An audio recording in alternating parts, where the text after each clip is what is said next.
আমি মিঠু তোমাদের সামনে ভেজ ডালের রেসিপি নিয়ে চলে এলাম। দেখো, আমি গাজর, বিনস, ফুলকপি, টমেটো আর কিছুটা মটরশুঁটি রেখেছি। আর এখানে আদা আছে, এটা গ্রেট করে দেব।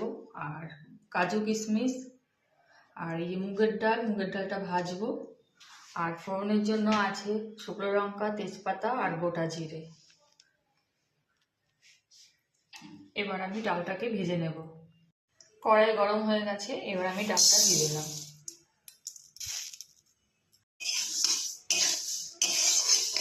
ডালটা একটু লাল লাল করে ভেজে নেব।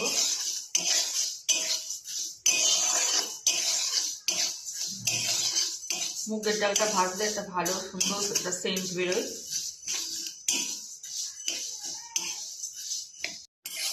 দেখো, ডালটা আমার লাল লাল করে ভাজা হয়ে গেছে।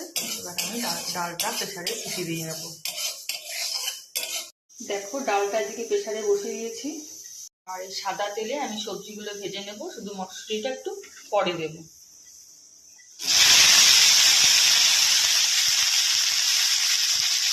লবণ, হলুদ, সবজিগুলো একটু নরম হলে তুলে নেবো, বেশি ভাজবো না।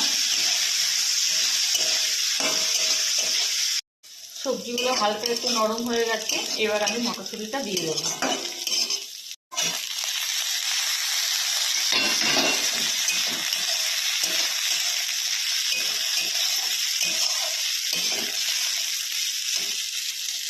সবজিগুলো ভাজা হয়ে গেছে, এবার আমি সবজিগুলোকে তুলে নেব। কড়াইতে সর্ষের তেল দিয়েছি, এবার কাজু কিশমিশটাকে ভেজে নেব।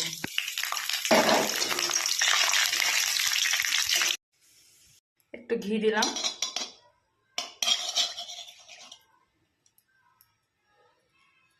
এবার একটু ফোড়ন দিলাম। গ্রেট করে রাখা আদা, এবার টমেটো দিয়ে দিলাম। হলুদ, লবণ, একটু জিরের গুঁড়ো, একটু জল দিলাম, গরম মশলার গুঁড়ো